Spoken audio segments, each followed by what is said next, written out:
Good evening and welcome back to the Rory Talks Football channel, your daily Arsenal news updates, debates, and my opinions. I hope you've had a very good day. I hope today has. Oh, that's me again on loop. Yeah, I have had a tired but enjoyable day after last night. Good to see so many of you in here. If you're new to the channel, please do subscribe, smash a like on the video as well if you enjoy it. Jacob was here ages ago. PV, Ross Lawman, Philip, Saka, Emilio Yoyoyoy, Drax, Verdi, Magnus, Vivi Vlad, Pekka, Philip, Churms, Hannah, Ethan Udall. It is good to see you all. Chris Cahoon as well. What a game. What a game. And not even what a game, just what an experience. The game actually I didn't think was very good. But the experience was. I got home at like 1 o'clock this morning, and then it took me so long to get to sleep. I was just scrolling through social media, watching the replays, watching all the reactions. It was good. I hope whether you were at the game or watching it on TV, hope you enjoyed it. Ethan says, "Hi Rory, I was at the game last night. Can't believe how lucky I was to witness that in person." Likewise, I was right behind the goal that the penalties were in, or just to the left, but behind the goal, 13 rows back. So I was very close to it, and I was very lucky. My voice is struggling today, but we will make it through. Rory, we are not allowed to celebrate. I know we're not allowed to celebrate. We're not allowed to. It's incredible because we weren't allowed to say that we were the favourites because that was arrogant. But we're also not allowed to celebrate the fact that we went through because we should have gone through because it was only little old Porto. There's a lot of contradictions floating around from rival fans who are just in a lot of pain. A lot of Liverpool fans, it has to be. It's weird, actually. Man City fans haven't been that loud. Liverpool fans have been very loud. Man United fans, who got grouped by Galatasaray and Copenhagen, have been getting loud. And Chelsea fans have been getting. I've seen Chelsea fans complaining about Arsenal celebrating as if we'd won the whole thing, despite the fact that they were throwing themselves into the crowd after they beat Crystal Palace to go from 12th to 11th in the league this season. But it is what it is. Look, they can all mind their own business and we'll mind ours. Young Tar, good to see you. Simon as well. Devin, good to see you. Shant, Churms. We missed half the game because of the Discovery Plus app on PS5. It was agonizing. That is painful. That is painful. The feeling is good. The feeling is. I can't lie. I'm shattered and my voice is gone, but worth it. Definitely worth it. I think that for the first UCL in 7 years, semis are okay. Yeah, I've put a poll. I've put a poll in the YouTube chat of where people think that we're going to get to. Quarterfinal loss, semi-final loss, final loss, or win it all. Can we win it all? And look, a lot of people would say after last night's, a lot of the talk around last night is you had to scrape past Porto on penalties. You're going to get knocked out by whoever you play in the next round. But I don't think we're going to have a Porto-style tie again. You look at the teams that have gone through, and realistically for me, unless Atletico Madrid go through tonight against Inter, I don't see us having another tie like that. I think Inter can play a bit like that, but actually I respect Inzaghi enough to think that he'd come and try and play their way. Atletico Madrid is the only other dark arts team that we would have that sort of tie against. And so I think there will be, the majority of teams that are left, I think will suit us more than that Porto fixture did. Is it true that Arsenal can now face Man City? Yes, we can face anyone. We can face anyone.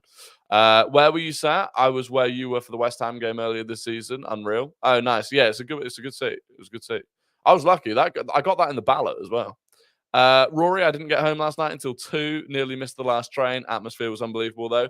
Yeah, it was. I was fine. The tubes were still running, but it took a while to get back onto the tube. I mean, there was a guy sat in front of me during the game who had to get back to. He was getting a bus back to Cardiff after the game last night. So God knows what time he got home. So I respect that commitment. Someone actually messaged me on Instagram.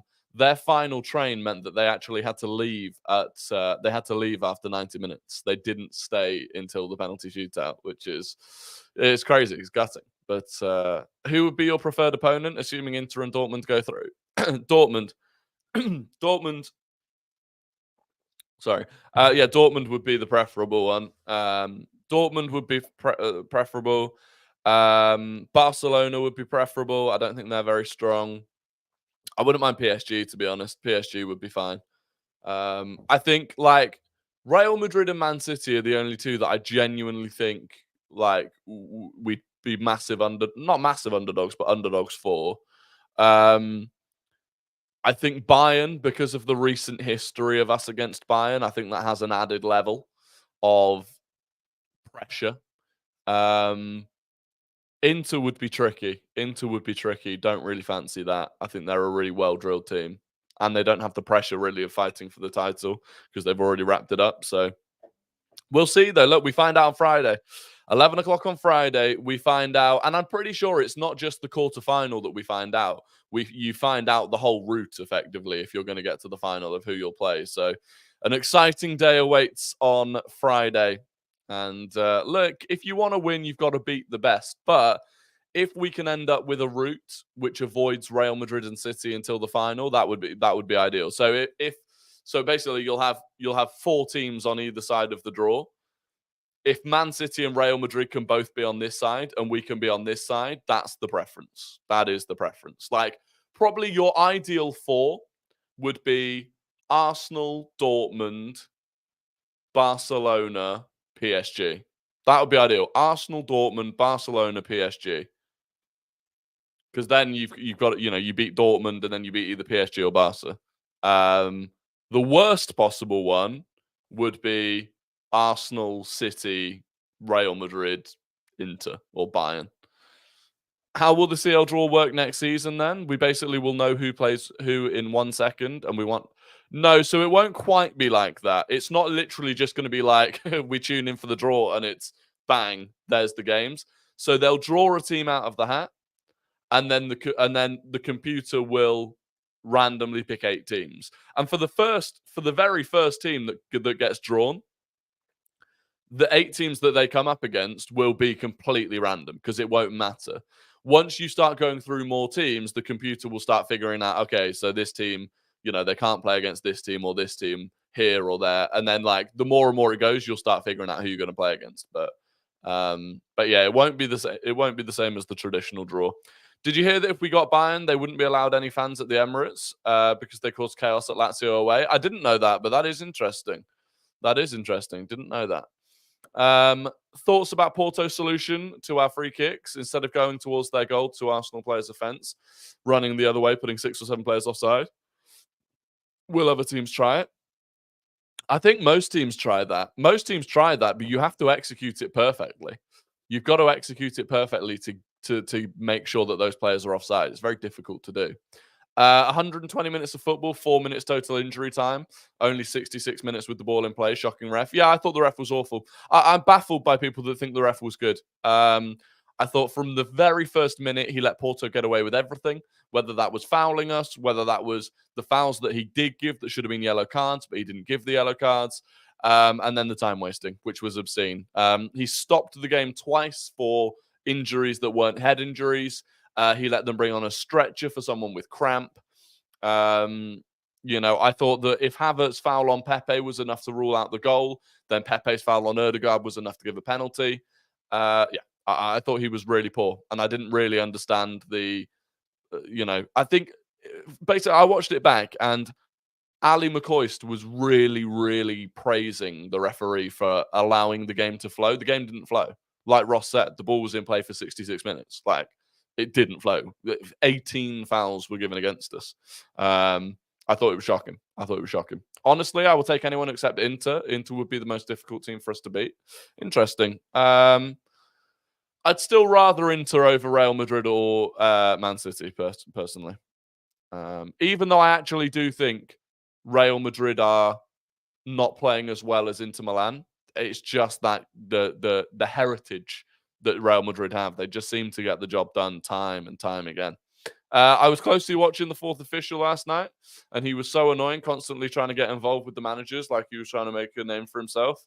And the injury time was crap. Yeah, they were all useless. Opinions on Arteta on the Porto's manager's family. I don't think Arteta said anything about his family.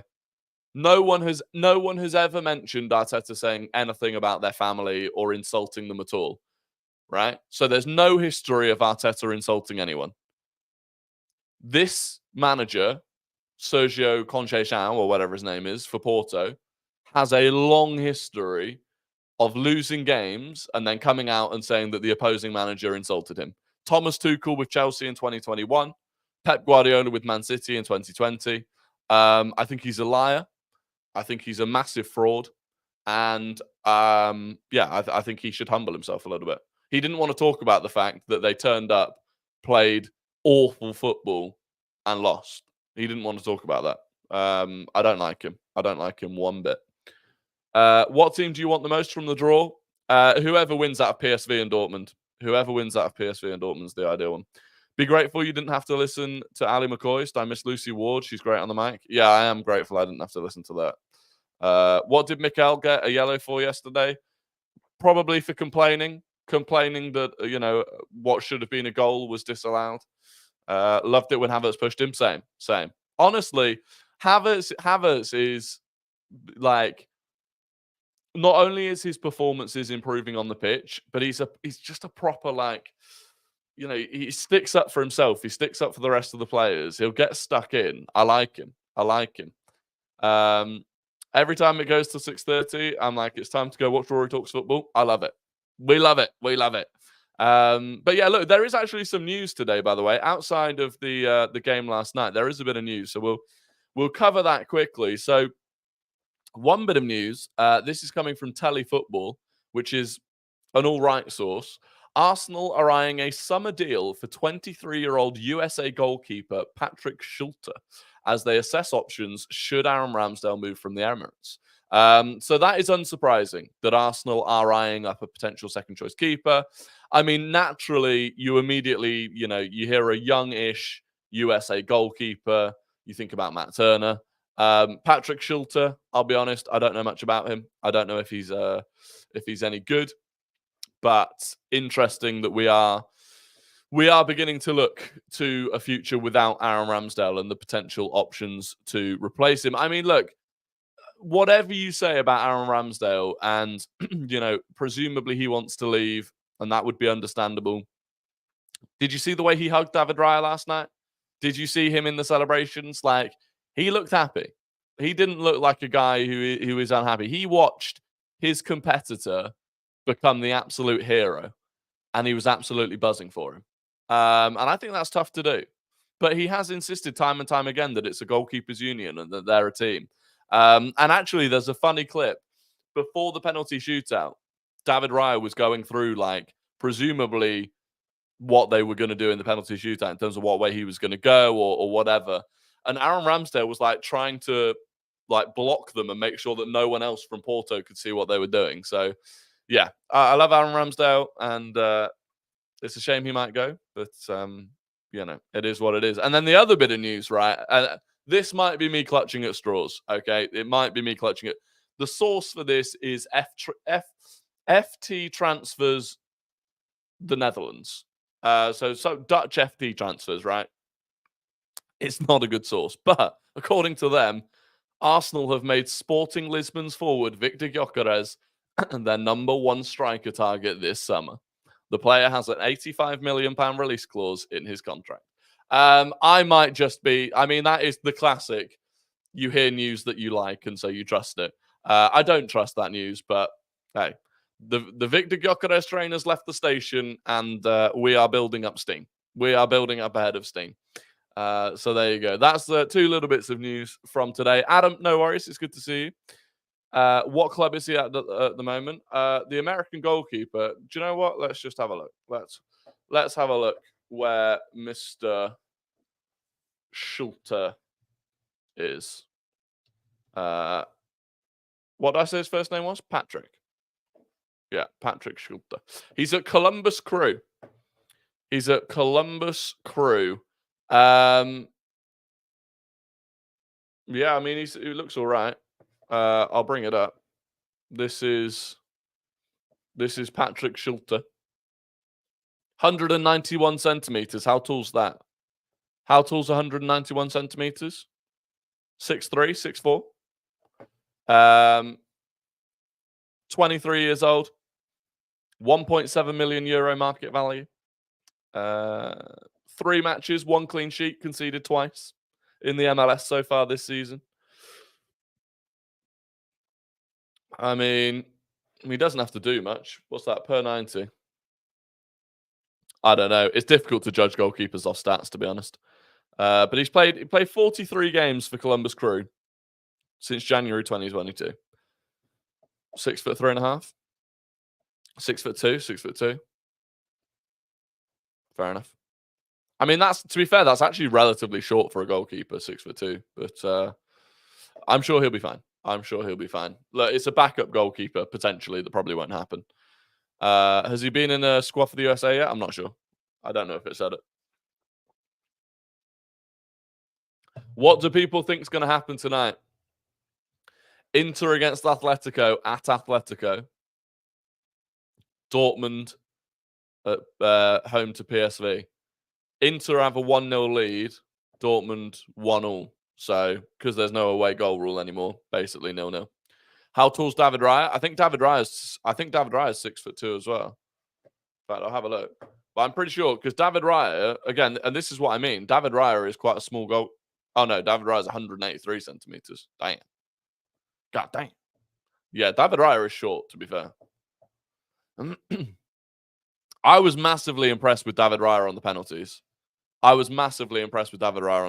Because he is a goalkeeper and to be fair, so is Diogo Costa. But those smaller goalkeepers, I mean, I'm pretty sure, didn't I on Monday night on the stream say if it went to penalties, I wasn't going to be that happy with David? Like, I can't remember exactly what I said, but it was basically David Raya doesn't fill the goal. But what he does do is absolutely launch himself. He absolutely launches himself.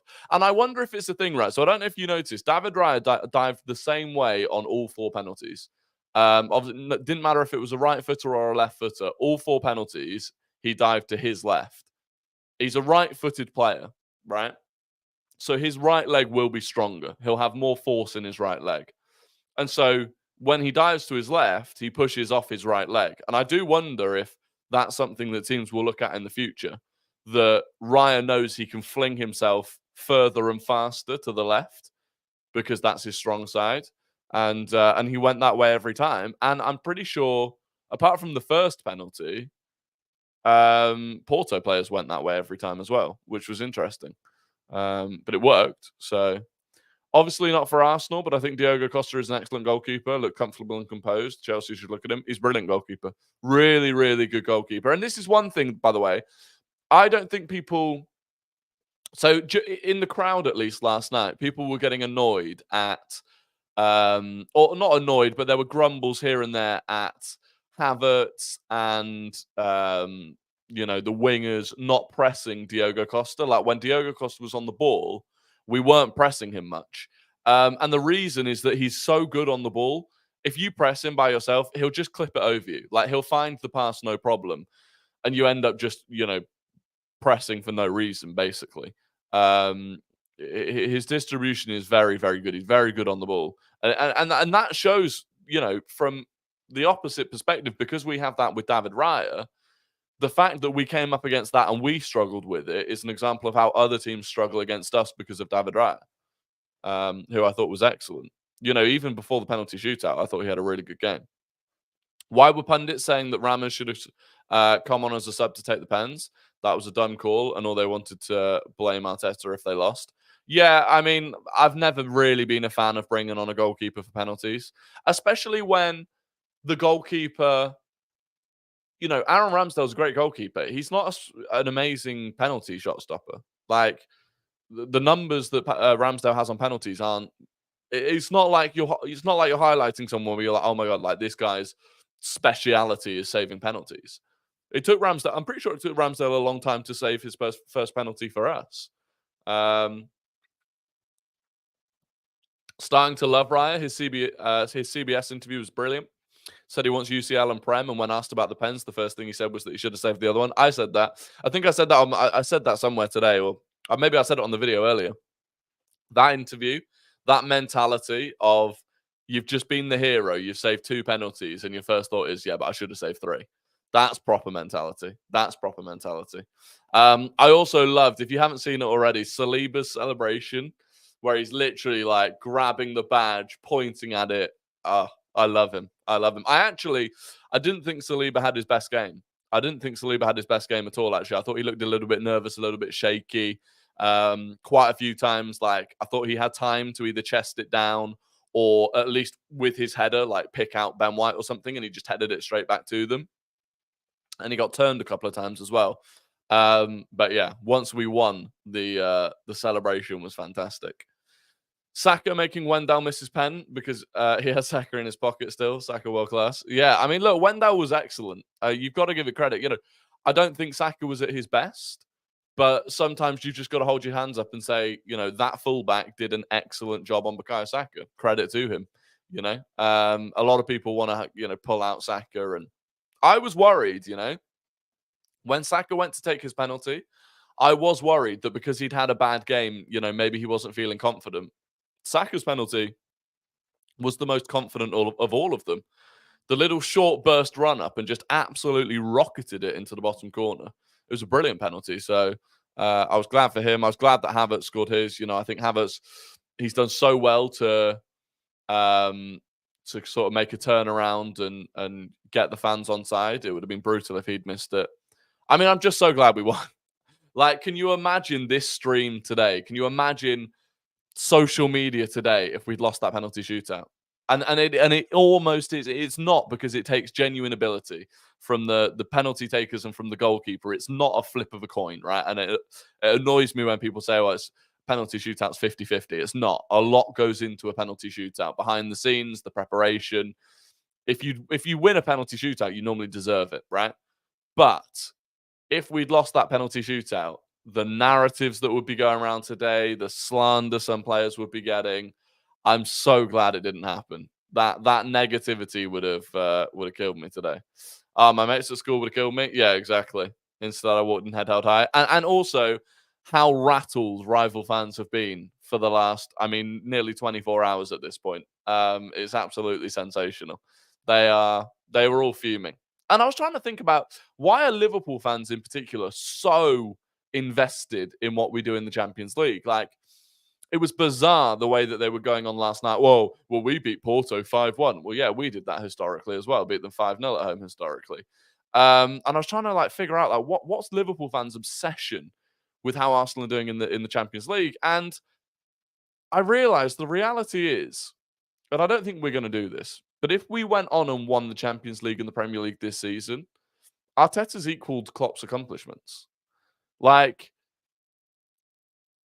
I feel like that's getting to them. I feel like Liverpool fans are aware of the fact that even if we win the Premier League this season, Arteta would have as many Premier Leagues as Jurgen Klopp, and Klopp would be gone.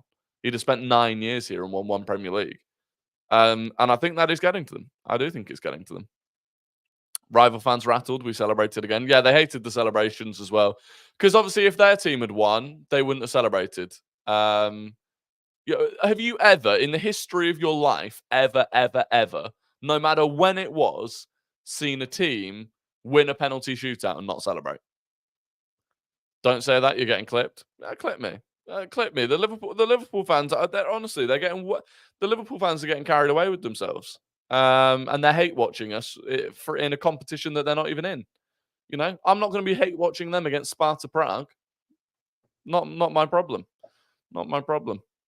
Do you think if Ramsdale played instead of Raya, we would still win? It's impossible to know. It's impossible to know. The thing is, right, Raya kept a clean sheet and saved 2 out of 4 penalties. Ramsdale couldn't really have done any better than Raya did. So, and anything less than that, and we don't go through. So, if Ramsdale played and didn't keep a clean sheet, it wouldn't have even gone to extra time. We'd have lost. And, you know, unless he saved 3 out of 4 penalties, you know, he wouldn't have done better. So, really want to avoid getting Pool, Chelsea, United, Spurs in the next round, seeing as they're far superior and would have demolished Porto 100-0. Yeah, exactly. They're the teams you've got to watch out for. They're the teams you've got to watch out for. I'm over the moon with the win, but the performance was worrying from all except Raya, Kivior, and Erdegaard. I thought there were some performances that weren't. Look, Raya, Kivior, and Erdegaard were probably our best, but I mean, I thought Gabriel's had a good game. I thought Gabriel had a good game. I didn't think Ben White had an awful game. I thought Ben White suffered a little bit because Saka didn't have a very good game. I thought Jorginho and Rice had a perfectly good game. You know, I I have a lot of respect for what Porto did. I didn't like the way they played, don't get me wrong, but their structure was very, very good. It was very, very difficult to break them down. Even outside of the dark arts and the time wasting and all of that stuff, even when we had prolonged periods of possession, we struggled. And I think the credit goes to them for that, you know, more than I think all of our team played badly. I don't think our team played that badly. A couple of players were a bit off it. For me, I'm not sure why Arteta made one sub in the first 105 minutes. I think all of us looked at our bench and went, wow, our bench is looking really strong again now. And we definitely looked tired towards the end of the 90 and then during extra time. We definitely looked tired and he didn't make the subs. And I was screaming out for Reece Nelson to come off the left. That didn't happen. I was surprised Eddie came on, to be honest. You know, I thought Partey could have been involved. I thought Fabio Vieira could have been involved. So I was surprised, but you know, it didn't matter in the end. It didn't matter in the end. But had we lost again, I'd have been asking questions about why exactly those subs didn't happen earlier. The Erdegaard goal that was disallowed was so soft. Should have been allowed, honestly. I agree. And the big thing for me actually wasn't whether or not that should have counted. It was that if that's a foul, then Erdegaard was fouled by Pepe in the 92nd minute. When Erdegaard did that roulette, Pepe did exactly the same. Pepe came across him over his shoulder and dragged him back like that. If anything, it was a more significant pull than Havertz on Pepe. And that inconsistency was frustrating. But look, it didn't matter in the end, thank God, because otherwise I would have been going on about it. Was anyone else worried about Rice getting a yellow all night? He did well not to get one, to be fair. He did do well not to get one. The Trossard lookalike. Yeah, the Trossard lookalike. It's been 2 games. How is he out of form? How's who out of form?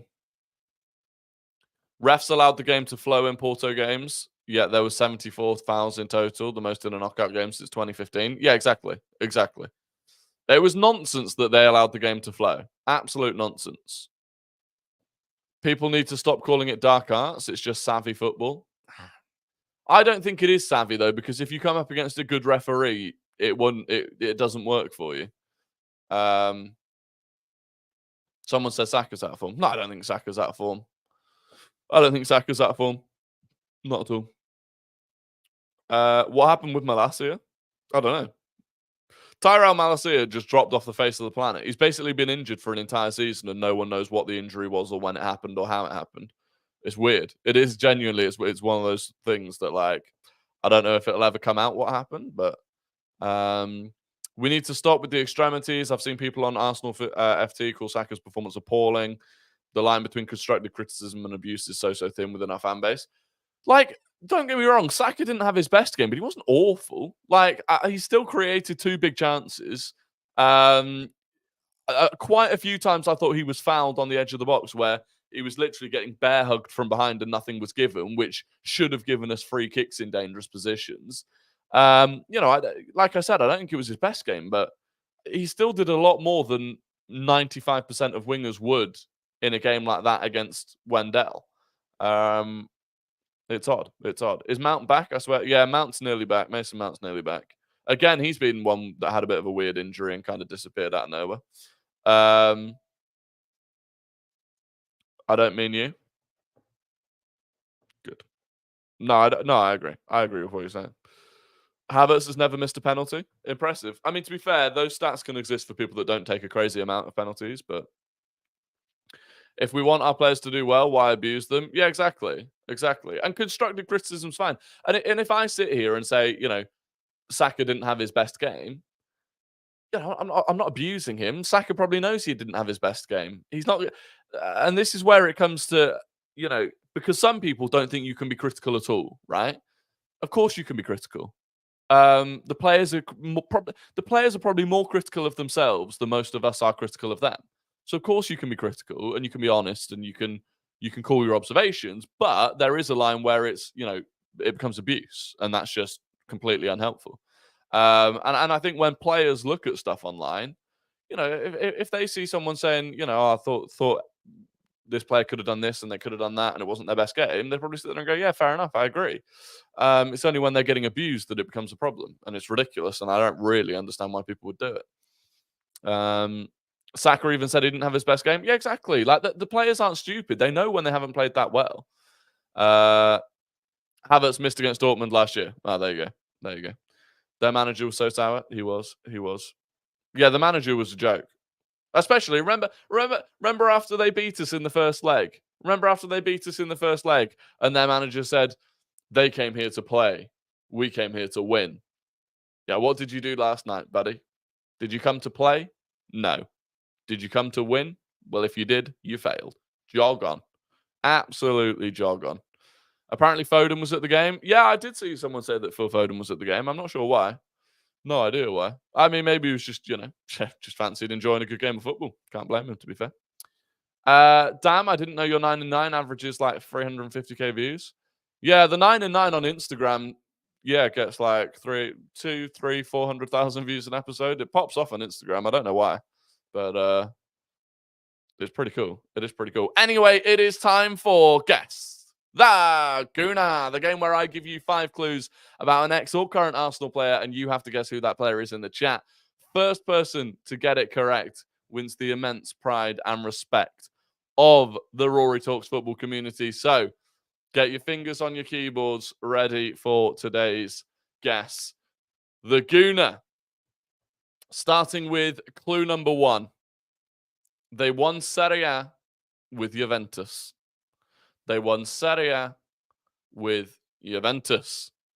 Clue number 2. They joined Arsenal in 2008. Clue number 3. They scored 64 goals in 369 games for Arsenal.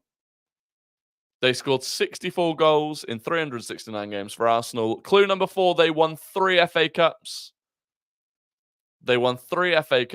And clue number 5, they made 83 appearances for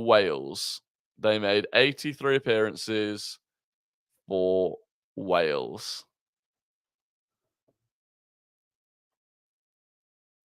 And so the winner is Pekka. It was Aaron Ramsey.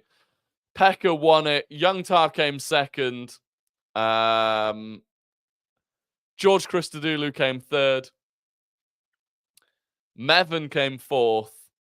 And Wellesley came fifth. So there you go. It finally paid off for Pekka. Do you know what, right? I was like, I've got to do Ramsey at some point, okay? And he was at the game last night. He gave a great interview. He had his kid out on the pitch. And so there you go. Pekka has won. Pekka has won. And he earned it. Pekka earned it. Mevin says on my screen I came first.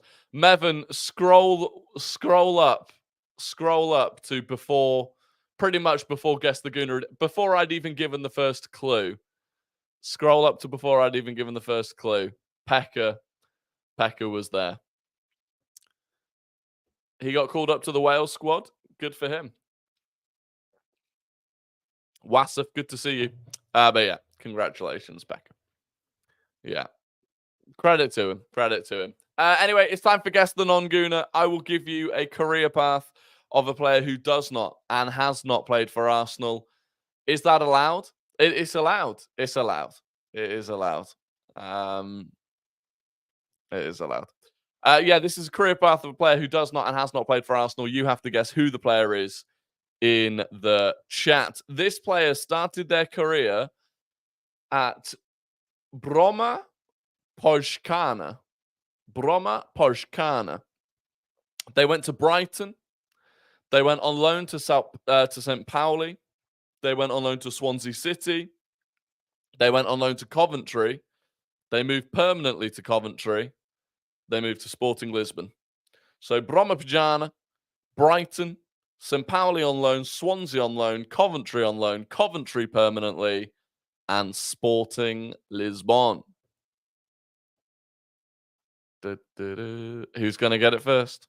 Who's going to get it first? Not Kulusevski. Not Kulusevski. Not Bergvall. But it was indeed, and it is Jax Hacks who got it first. It was Victor Gyökeres. It was. I was just on the hype train. I was on the hype train, and we went for Gyökeres. Ethan Udall came second. Jaden came third. Leo Nesbitt came fourth. And George Christodoulou came fifth. So congratulations to Jax Hacks on winning that one. You already done him before? I don't think I did do him before. We've had a conversation on the stream before about where Gyökeres had been before. We had a conversation about the fact he'd been at Brighton and Coventry, but I've not done him before.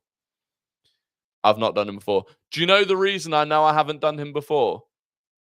Factually, no, I haven't done him before.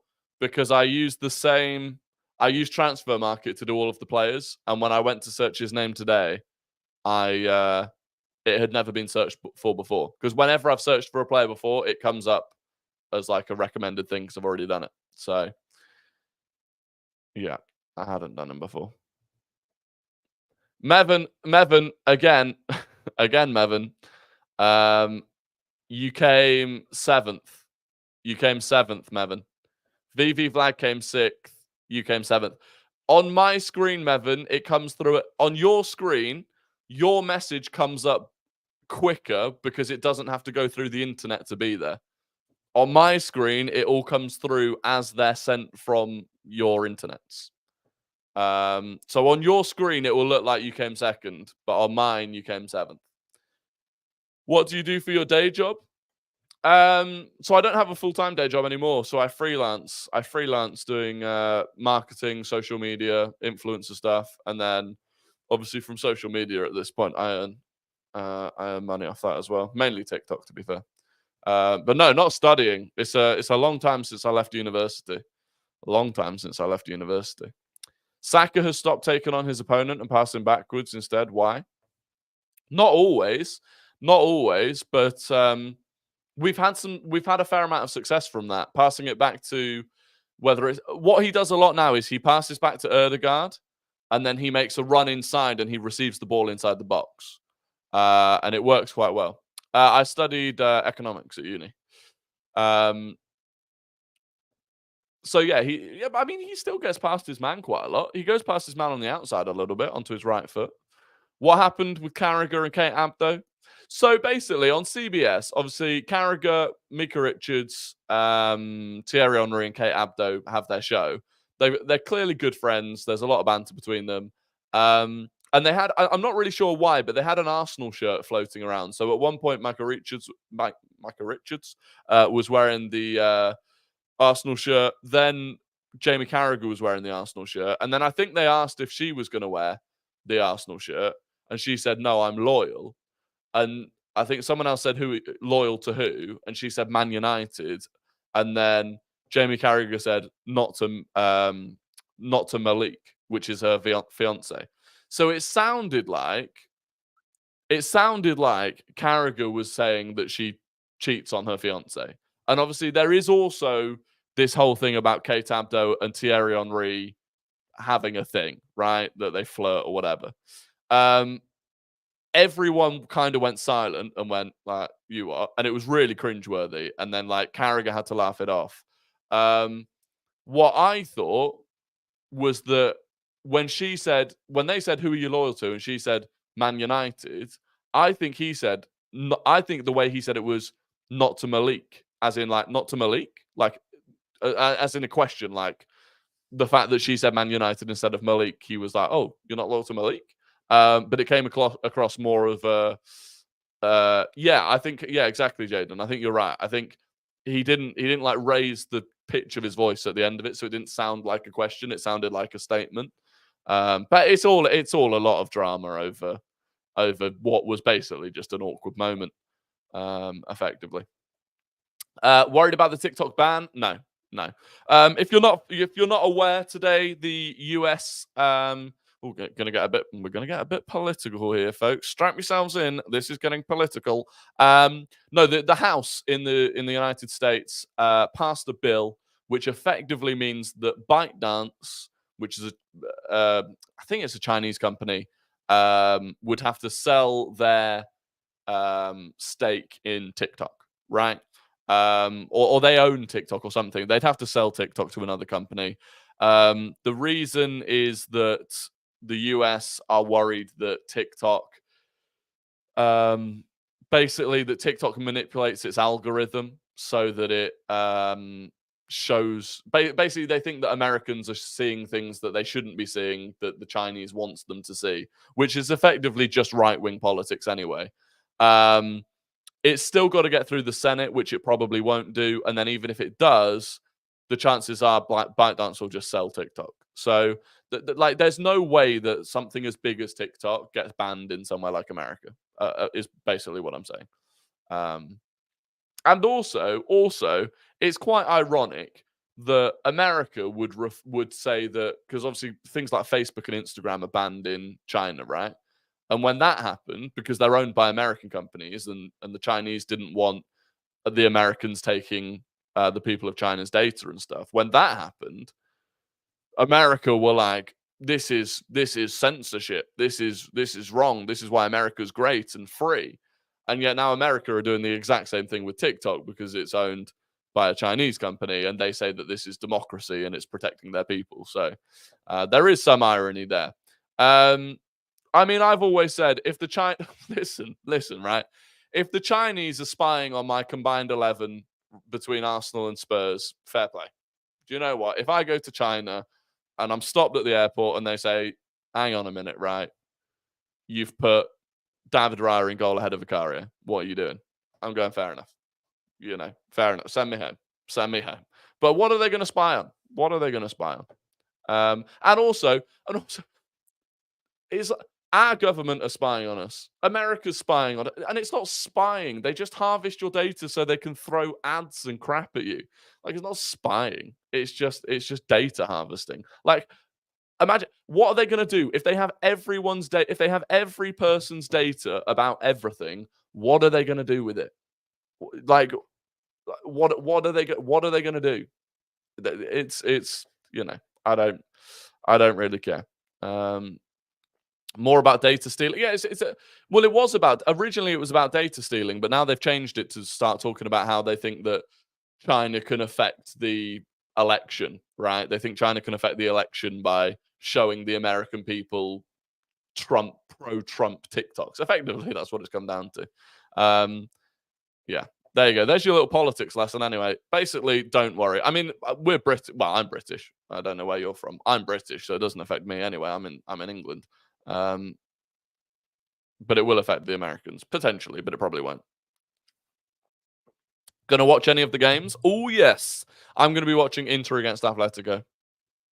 I'm gonna be watching Inter against Atletico. I think that's gonna be. I mean, I thought it was gonna be a good game first time round. I know a lot of people didn't think it was that good, but now that Atletico have to go out there and score, I think it's gonna be a good game.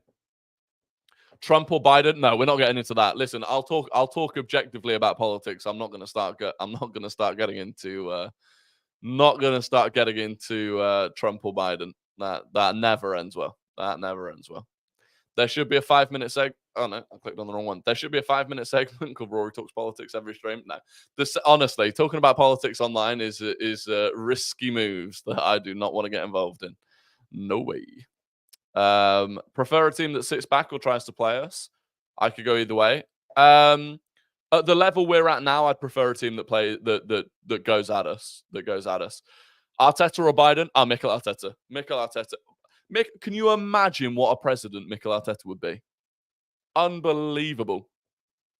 The motivation. I would run through a brick wall for Mikel Arteta. Absolutely. If TikTok gets banned in the US, how am I supposed to watch You Get 9 and 9? Instagram. Instagram. It's on Instagram.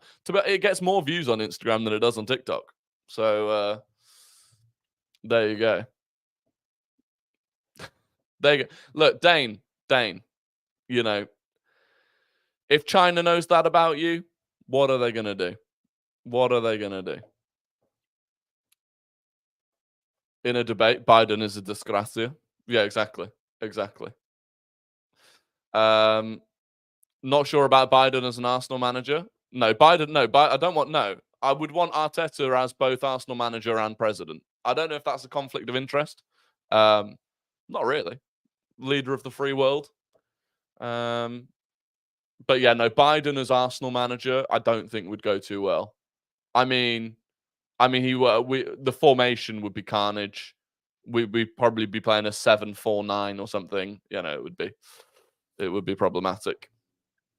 Could you do a video on building the best team, but only using one player from each of the top 11 clubs in the Premier League? I can do that. Yeah. This. Do you know what? Right, Sportcat. That is prime international break material. International break hits, and we are getting team of the season so far. We are getting team of the season so far without the big six.